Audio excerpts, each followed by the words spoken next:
Hi, so I'm testing the new Porsche Cayenne Coupe GTS today, so I thought I'd take you for a quick look round before we headed out on the road to see how it drives. So yeah, this is the first time they've done the coupe version. Obviously it's 20mm lower in terms of roofline, 10mm longer body, quite subtle, but I think it adds up to a sportier, more rakish profile, so it's quite effective, quite nicely done.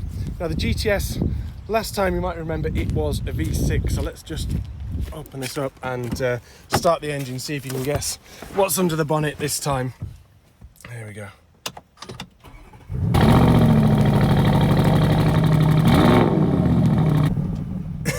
So clearly no V6, it's a 4-litre V8, and this time with 460 PS, so about 454 brake horsepower. So it weighs 2,175 kilos, so about 30 kilos more actually than the regular model. So it's pretty chunky, but also decent bit of performance. Now in terms of where this sits in the range, this car costs £88,000. So the regular GTS is still on sale, and that is about £3,000 cheaper, plus you get the extra practicality of course, but not quite the same rakish profile. And in terms of the range, the coupe range, the turbo is above this car for £20,000 more, so it's a big step up to the turbo, which still sticks with the 4-litre V8 but with 540 PS, about 530 brake horsepower. And then below it we've got the Cayenne Coupe S, which stays with a V6 and produces 440 PS, so about 430 brake horsepower. So the step in performance isn't actually that great with the V6 to the V8, but you do get those extra cylinders and the noise that comes with it, so that's worth it, I think.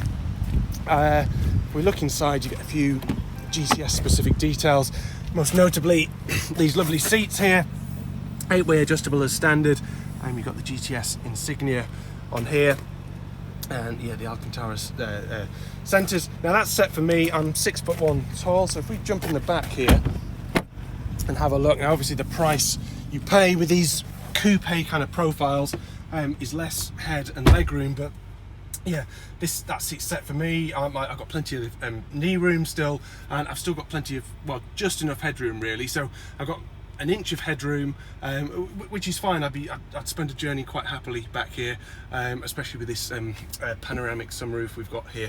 So also the other thing that you have to remember is you lose a bit of boot space, so well, quite a lot actually. So we've still got a decent size boot here, but it's about 150 litres smaller than the regular Cayenne, so that's something to keep in mind. Optional equipment on this car, we have got £10,000 worth of the stuff. The key things are triple chamber air suspension. So as standard it comes on 20mm lower sport suspension with adaptive dampers. This gets the 3-chamber air. The brakes are standard. The 21-inch alloys are standard. What are they? They're 285s on the front, and then on the rear we've got rear wheel steering and 315 section tyres. So rear wheel steering is an option as well, and also anti-roll control, but they haven't fitted that to this car, interestingly. So yeah, let's jump in and see how it drives. So first impressions then on the road in the Cayenne Coupe. Well, I really like this driving position.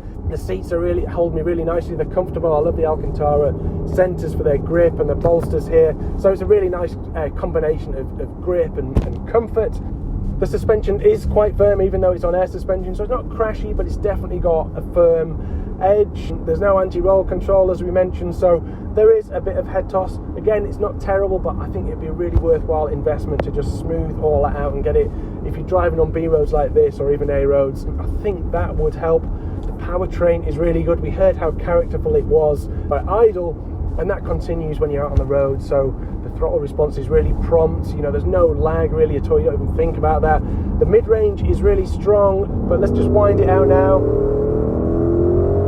You know, there's plenty of performance there really, especially once you get it on the boil. And the handling, it really tucks in well. So it's almost, you know, it feels kind of crazy that a car this big and this tall should be able to handle like that. So it catches you by surprise. at first, but it bites really well at the front. You can definitely feel kind of electronics shuffling things around and working out how to get that front, you know, probably pushing or tucking in with a brake on the left, and it definitely feels driver focused with rear biased power delivery, so it claws away at the front, but it's definitely pushing you from the back, and can feel like it really wants to rotate actually and tucks itself in. So you've got the all-wheel drive system, all of the rear wheel steering working in tandem, so very rear biased, very agile, very keen to tuck in. So yeah, it all combines to be a really engaging package. The steering's quick and precise. It could be more feelsome, and it's maybe slightly stodgy in the way it wants to sort of self-center. But yeah, I like it ultimately, and it's a really engaging car to drive and enjoyable. The gearbox is really good as well, and I think, you know, indicative of that is the fact that I leave it most of the time in the regular drive mode. I have a tendency to knock things over into manual and use the paddles, but this seems to really sync up with what I'm doing, whether I'm in sport mode, but whether I'm in a village or out on a 60, it just seems to know what I want, so it doesn't hang on to the gears in a 30, and it gets through them nice and promptly when I'm driving quicker or out on the open road.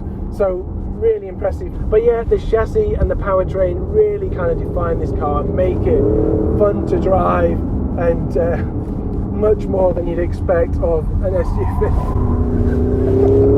Yeah, as demonstrated there. Yeah, quite a bit of squealing, but yeah, we're having fun. So I think there are a couple of things to bear in mind with this car in terms of compromises. There is less boot space, it is a firmer chassis, but I don't think that's really going to come as much of a surprise. It is a performance-focused SUV, after all, with a coupe roofline. So if that's what you're after, I think this will really hit the spot, and yeah, there's a lot to recommend it. Thanks again for all your views and your likes. If you can give me a subscribe, that would be fantastic. I'll be out and about testing cars and doing some behind the scenes stuff on the magazine shoots I'm on. So yeah, give me a subscribe and I'll catch you next time.